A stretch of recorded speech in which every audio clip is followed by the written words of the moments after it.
Hey there. Thanks for tuning in. You ready for another episode of My Bigfoot Sighting? Alright then, let's do this. Seen a bunch of rundown no-horse towns where the church is the backbone, love's in the plow, and the five-string melodies grooving, with the farmland roads where the roots run deep, beyond the noise of the busy streets, where the songs of the South are soothing. When I hear the front porch picking down, home rhythm ringing out, I don't run from banjo music. Yeah.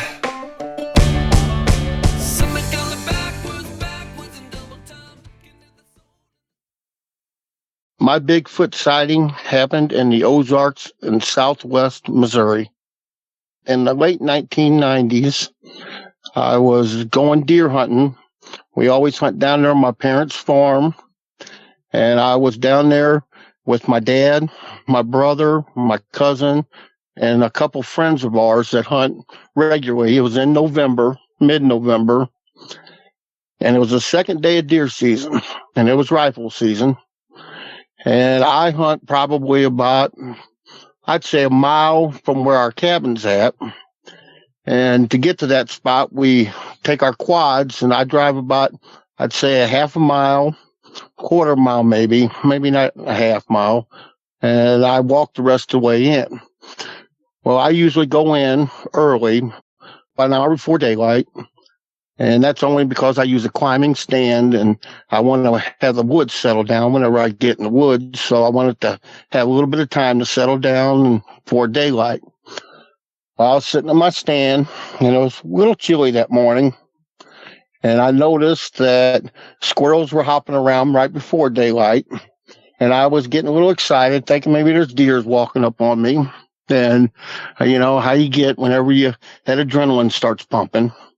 Well, it kind of quietened down a little bit, and I guess it was around, I'd say, about 7:30, 7:45, and I was sitting there, and the sun was coming up, and it kind of gets a little colder when the sun's coming up, so I was kind of bundling myself up a little bit and, you know, trying to get the chill off. And I guess probably about 10 minutes went by or so, and I heard this loud, like something jumped into the brush. First thing that came to mind was a deer jumped over the fence, because our property backs to a national forest. And I thought, well, maybe a deer, some people were over there hunting and they chased a deer over. So I sat there and, you know, I kind of warmed up a little bit because my adrenaline was pumping a little bit, and I didn't hear it anymore. So I thought, well, okay, that's fine. And I hunt kind of up on a hillside where there's a little saddle in between, where I can see both ridge lines on the right and the left of me. And behind me goes down a valley, and it goes down to a creek bed. And on down to that creek bed is an old logging road that they logged back in the 40s. It's all grown up. I mean, it wasn't where you could tell it was a road, but you could tell there was a way through. So I had my back to that, and I was facing forward. Well, I guess probably about an hour went by, and I started hearing some crunching in the leaves. Well, I kind of got a little excited again, and I was watching, and had just happened to look over, and I seen that there was some squirrel bouncing around, chasing each other. So I got disappointed, and I thought, well, shoot, there's, you know, squirrel really active. And I thought, well, that's not going to do me no good. I'm jumping around. I can't hear nothing. Well, I decided, you know, to go ahead, and I had a little snack cake, and I opened up my snack cake, and I was kind of eating on that a little bit. Well, the squirrel took off up the tree real fast. And I thought, oh, okay, now maybe I can hear something. And I'd say probably about 20 minutes after that, I heard the scrunching sound again. And it was coming up behind me up that logging road. I turned around, I was kind of tried to see what I could see, because I was up against a big tree. I was probably about, I'd say, 17 feet up in the air. And I couldn't see nothing. And I thought, well, you know, maybe, you know, it's just squirrel again. You know, I just can't see him. So I just went around, turned back around, and was eating my snack cake, and finished that, and I put the wrapper in my pocket and was just kind of shutting my eyes a little bit, and I heard it again. But this time it was consecutive. It was, I mean, it was like something was moving. So immediately I knew that wasn't squirrel because it wasn't making a lot of racket. Because how squirrels, when they run through the leaves, you can hear them bouncing around and stuff. And, you just can tell the difference if you've been hunting a long time. And I've been hunting since I was a kid. So, I knew the difference between squirrel and something walking through the wood. Well, I turned around to look again, and I really couldn't see nothing. And I thought, well, shoot, what is that? Well, I just kept watching, and I slowly started noticing that there was like a silhouette and down there around where the creek bottom was, kind of moving around a little bit. A lot of things started going through my head was, well, is this, somebody trespassing coming across over from the national forest onto our property? And I said, well, I'm going to sit here and watch. And if it is, and they get closer, I'm going to say, hey, you're on private property. So I kept watching, and as I looked down a little further down in the ridgeline, I could see that it was bigger than what a person was. And I thought, well, that's not a person. I said, that's probably one of Gene's cattle. Well, Gene's my uncle that owns some property there too. My family owns probably about 365 acres total through there with my dad and my uncle and everybody. And the property, like I said, has been in our family since, the late 1800s. Well, when I'd seen that, I thought, well, if a cattle are loose in here, I was like, that's not good. Because that's the next thing that came to my mind was those cattle. And so I just kept watching and watching, and it started getting a little bigger as it was coming up the logging road there. And I said, well, this ain't a cattle. I said, what is this? So I kept watching, and it was dark. I mean, it wasn't really black and it wasn't brown, but it was kind of like blending in with the trees a little bit. And it's hard to explain, but it was just like blending. And I thought, well, shoot, that's not a Gene's cattle, because his cattle are black and white because he's got limousines and he's got, Angus. And I thought, well, that's not cow. And I looked back again, tried to get a better look. Well, I had a pair of binoculars, but I couldn't get to them. And I was trying to fidget around. I thought, well, if that's a deer, I don't want to spook it. And so I got a little nervous about trying to get them binoculars out. So I kind of turned to put my scope up. Well, when I put my scope up and kind of tried to look through the scope a little bit, I noticed that whatever it was up against a tree now. And then I thought, well, that's not a cow. If it is, he's standing on those back legs and he's got his feet up on the tree. And I said, well, that's a person. I was like, but that's a big person. And the first thing that came to my mind, honestly, is it looked like Andre the Giant. I mean, that's what it looked like to me. It was shaped like Andre the Giant, a wrestler that I, knew from when I was a kid. And I said, man, that's a big old boy. I was like, I don't want to really start no trouble with him, if he gets up here, because tell him he's trespassing, he might have an attitude about it. Well, I just kept watching, and next thing I know, it stepped out. And when it did, it was big. And like I said, I couldn't get a good picture of him yet because it wasn't up on me yet. So I sat there and watched and said, okay, when he gets up closer, I'm going to kind of whistle and let him know I'm here so that, he doesn't think there's a deer up here and shoot wildly, because you never know about people.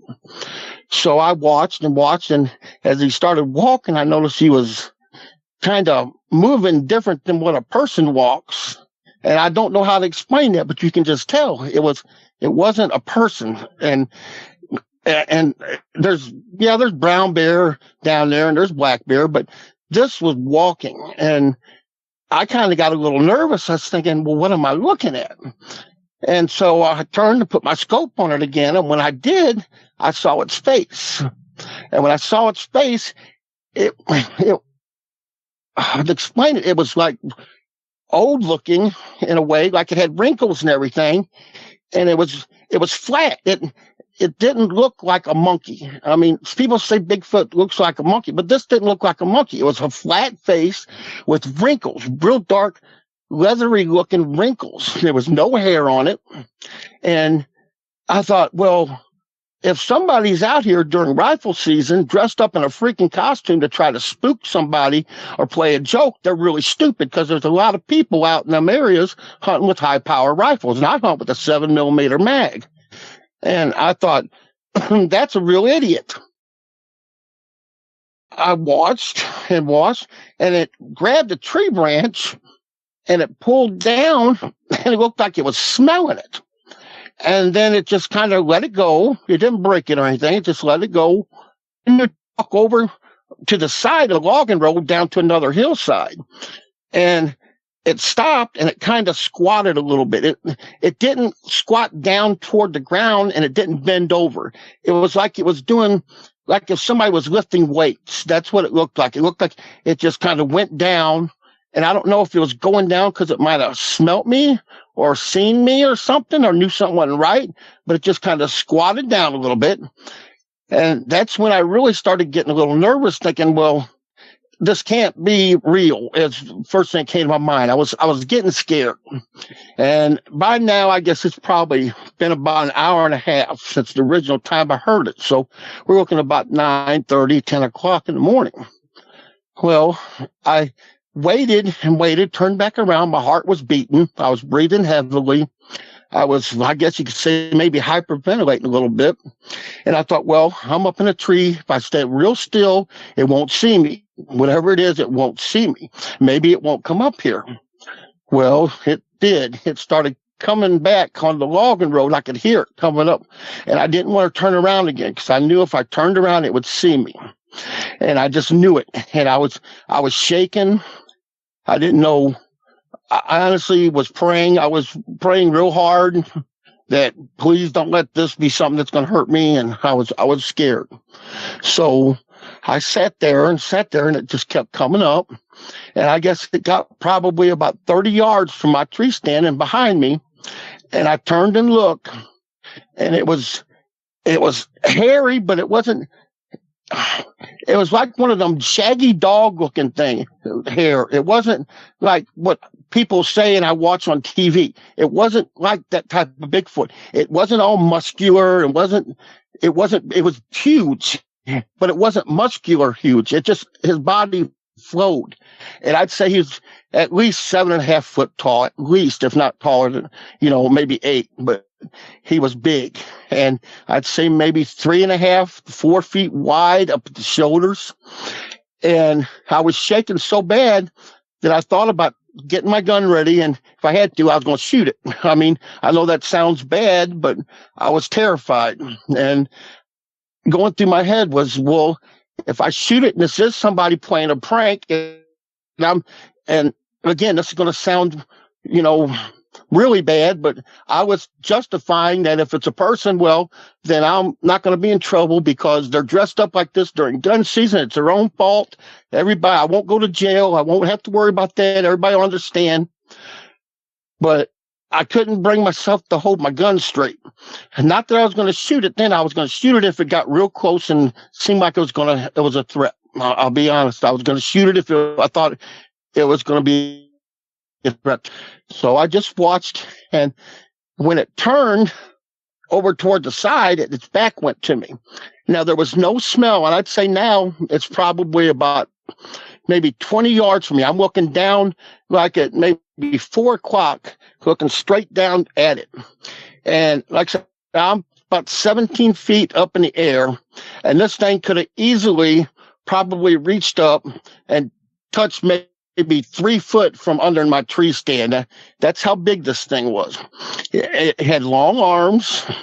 Its hands were furry. I didn't see its palms or anything, but I could see the hands were like, they were fat hands. They were real fat fingers, like somebody real overweight with hairy fingers. And I said, okay. I was like, I'm just going to be calm. I was trying to not hyperventilate. And I said, maybe he's going to go down that ridge. And I said, if he does, then I'm going to fire some shots up in the air. And maybe my dad will hear them because he hunted probably, I don't know, maybe 500-600 yards from where I'm at over on the other ridge. And he'll think, well, I shot a deer and I shot twice. So he might give me about 20 minutes and then he'll come over and see if I got it. Because that's how we are. We listen for other people to shoot, see if they need help. Then we go try to help them, but we give them some time, And so it stopped and it didn't go down the hill. it decided to turn and keep coming up the path. Well, now it's underneath my tree stand on the logging road. I'm right next to the logging road where the branches and everything are getting real thick. And that's where I put my tree stand. So it's because when I climb down, I like it to be kind of hid behind stuff. And there's a thicket there in the logging road where, if anybody's coming down through there, they can't see my tree stand. That also is in case people come in from outside of the property and don't want to steal my tree stand. I had a pretty nice climber. Well, it got in that thicket and it just kind of looked in it a little bit, and it put its hands in there like it was spreading curtains. And it just opened it up a little bit in that thicket, and it reached in there and it pulled its hand back out. And not like it grabbed something, but it pulled it out like, okay, I don't want none of that. So I don't know I doubt there was a snake because it's pretty dang cold. But it just like jerked its hand back out in there, and it walked around on the other side of it and just went around it and got back onto the ridge line there where the little saddle was. Well, when it got there, it stopped and it started looking around, and it looked behind it like something was coming up from behind where it just came from. So I really started getting scared because I thought there's another one. And I really was praying hard then. I shut my eyes and I was praying. So I wasn't really watching it now. Now I'm terrified. It kind of went over the hillside, I guess, because I didn't really see it after that point except for the top of it because I had my eyes shut. I was scared. And it went over the hillside there. And when it went on the other side of the hill, it stopped, and I could still see, I guess you'd say maybe from its chest up on the other side of the hill. And I just watched it, and it just kept walking down, and then slowly it disappeared down the hillside. I sat there, I guess, for about 20, maybe 30 minutes, shaking, trying to get my wits. And I just knew there was another one coming up because the way it looked behind it, something had spooked it, or not spooked it. It wasn't scared, but it looked back like, okay, what was that back there? It couldn't have been me because I was so still. I was sitting at least I thought I was, because I was terrified. But I thought there's still another one coming up. So I didn't move. Well, when we hunt down there in the Ozarks, on the mountains of the Ozarks there, on the property, my dad always said, if you get in a predicament, where there's a deer and it lays down on you, just wait, until it moves out, because you don't want it to see you up in the tree stand, because then it's going to know you're there, and then they'll kind of be leery of that area anymore. So I'm sitting there thinking all this in my head, thinking, well, gosh, I'm not coming back for lunch, so they're going to think that a deer's laid down, and now I'm going to stay out here, because it's happened before, and we've stayed out all day till dark.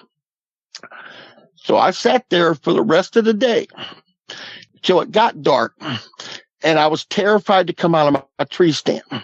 And I knew that if I didn't come out when it got dark, that my dad and my brother and our people we hung with, our friends, would come up there and they'd spook it out, because it's better to spook it out from the ground than it is for them to hear something in the trees. And I waited and waited and waited, and it seemed like it took forever after it got dark. Then I was getting really scared because I didn't hear no quads, because in the dark you can hear when it's really still out there in the dark. And I didn't hear no quads coming. Well, I guess it was maybe 6 o'clock in the evening, and it's pretty dark out there now. I heard the quads, and then I heard they drove in there on me, and my dad and his friend, and they came up, and they, I guess about 20 feet from my tree stand, they stopped and they whistled, and I whistled back, and they said, "Did it take off?" And I said, "No, it didn't take off." And my dad goes, "Well," he goes, "come on." And I come down out of the tree stand. I was shaking, and I left my gun sitting on my tree stand, and I started walking over toward the quad. My dad goes, "Where's your gun?" And I said, "Oh, it's on the tree stand." He goes, "Well, don't leave that out." He goes, "What are you doing?" He goes, and I said, "Nothing." I said, let's get out of here. Let's go. And I said, "You got your gun?" And Dad said, "I got my pistol." He goes, "I don't have my gun." I said, "Well, okay." I said, "Is it loaded?" And he said, "Yeah." I said, "Okay," because I think there's a bear in here. And that's what I said was a bear, because I didn't want to say what I saw. I was too scared to say what I saw, still being in the woods. We got back to the house, and we went in, and I went and got my hunting clothes off and everything. And next thing I know, Dad comes in there, and he said, "What did you see? Why are you acting like you're acting?" Is basically what he was. And I said, "Dad, I saw something in the woods, and it wasn't a deer, it wasn't a person, it wasn't a bear, it wasn't a cow." I said, "It was walking." And I said, "Dad, it was," and I didn't use the word Bigfoot. I said, "It was a creature, Dad." I said, there's something big in the woods walking around out there." And he said to me, he goes, "Well," he goes, "you might have just saw something, just think you saw something." He goes, "Probably somebody dressed in camouflage." I said, "No, Dad." I said, "Dad, it walked right past me." I said, "Dad, it wasn't that." And he said, "Well," he goes, "it probably was. You're just nervous. You got excited, and that's what." And I said, "Okay." I pretty much didn't say much more. And I told my brother, we were sitting outside, and my dad don't allow smoking in the house, so me and my brother both smoked. So we went on the porch, and I told my brother about it. Well, my brother just kind of booed off, kind of laughed about it. And he mentioned it to Dad, and he goes, "Did Kenny tell you saw Bigfoot?" And Dad kind of told me, he goes, he goes, "You shouldn't be talking about that. You got a high-powered rifle, and you're out here in the woods, and you're talking about silly crap like that." And he goes, "You need to kind of, let's not be talking like that, okay?" He goes, you don't know what you saw." He goes, "I'm not saying you're lying, but I'm pretty sure there's no Bigfoot out here and everything." I said, "Okay, Dad." So I just kind of let it go. I really never talked about it again. I get on forums on Facebook and stuff like that where people were Bigfoot sightings, and I might mention stuff in there, but I know what I saw. And I might sound like any other Bigfoot story, but when you experience it and you see it, you're going to know. And I know, God rest his soul, my dad knows now what I saw, because he had passed away 2 years ago. And my dad knows what I saw. And I know what I saw. But people laugh about this too much, and they don't realize that these things are out there. And I have not ever, and this is the honest God truth, I swear, I have not hunted on my parents' property since then. And I am 56 years old. And I've been hunting down there since I was probably 8 years old. Squirrel hunting, rabbit hunting, quail hunting, deer hunting. I've done it all. And I've always been an outdoorsman. Our whole family has. And I have been in the woods by myself. Now, riding quads, I do have quads and stuff, and we might do some quad riding, but I've never hunted back there again. I will not be in the woods by myself there. Now, I have up here around the area where I live here, close to, Farmington, Missouri. I do go out there and ride around by myself on my buggy and stuff. I've got a side-by-side, but I have not been back in the Ozarks by myself since this happened. And anybody that listens that don't believe me, that's fine.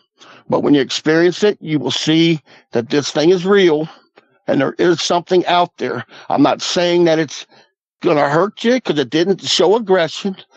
And another strange thing that I've seen, because I started watching a lot of Bigfoot stuff after this, was there was no smell. People say it stinks. And I don't know if it's because I was sitting up so high in the tree that I couldn't smell it, but I did not notice no smell whatsoever when it was by me. When it was underneath my tree stand, when it walked in front, I didn't notice no smell. The reason I guess maybe there was no smell is because I was so nervous and I was terrified, but I do not recall any smell whatsoever. The only thing that I know is that it wasn't like what I see in pictures when people show pictures and make drawings and stuff like that. This was it was like a big, and I don't want to use the word gorilla or anything, because it didn't look, it was more like an orangutan face on it. It wasn't hairy. It wasn't what I've seen in pictures when people describe or people try to show in their videos that are on Believe It or Not and all this stuff. And they show it didn't look like that. This was hairy. and the hair was like a grayish green kind of hair. It wasn't camouflage. It wasn't. It might have had some dark spots up toward the top of the head because his head was a little darker than the rest of it. But I don't know if it had been in the brush or in the mud or what, but it just did not look like what I've seen in drawings and stuff. It was big. It was wide. Its body flowed freely. It wasn't muscular like you see where they got big old muscles and all this. And it wasn't a suit, and it wasn't somebody in those hunting things that are all stringy and stuff. I seen it. I was right there by it. It was real, and whether people want to believe it or not, that's fine. But when they experience it, they're going to see that old boy was telling the truth. So anybody that listens that hunts in the area close to down there by Arkansas, it's a Parents Farms, probably about 60 miles from Arkansas in the Ozark Mountains, they're going to know that what I described is exactly what they're looking at. And don't be scared because it wasn't looking for me. So I don't know if it didn't smell me because I had a lot of Scent-Away sprayed on me or because I was so high, but it wasn't looking to be violent. It was looking like it was more or less just walking around on a stroll, looking around maybe for berries, I guess, for something, because it wasn't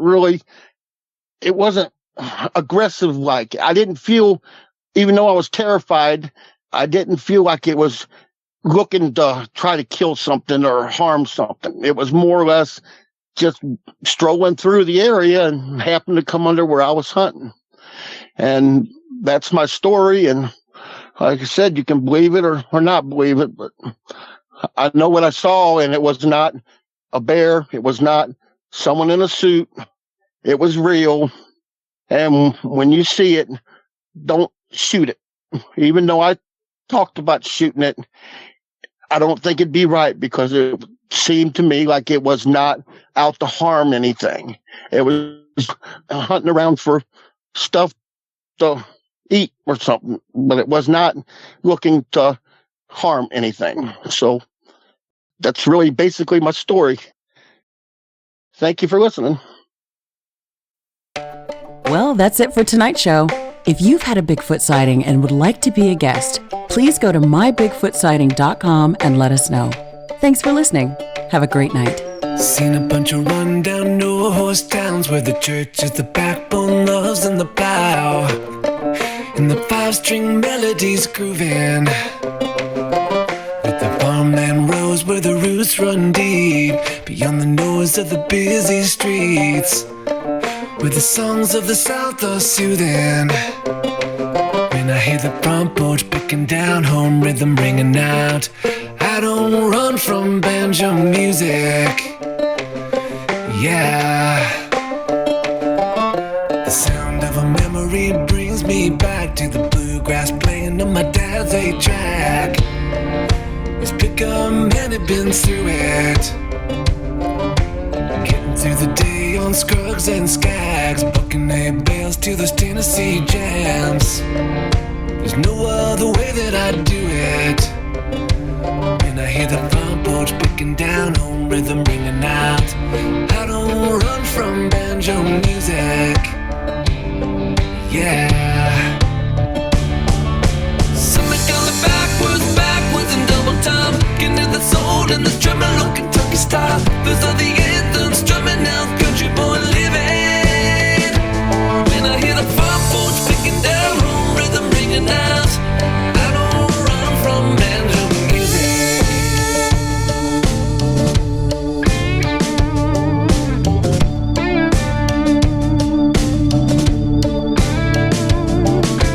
Pace of the city life drives me wild. The only tune is the cars rushing by, with the bass on the stereos booming. When I hear the front porch picking down, home rhythm ringing out, I don't run from banjo music. Yeah. Something going backwards in double time, getting to the soul in the tremolo Kentucky style. Those are the anthems strumming out, country boy living. When I hear the front porch picking down, home rhythm ringing out,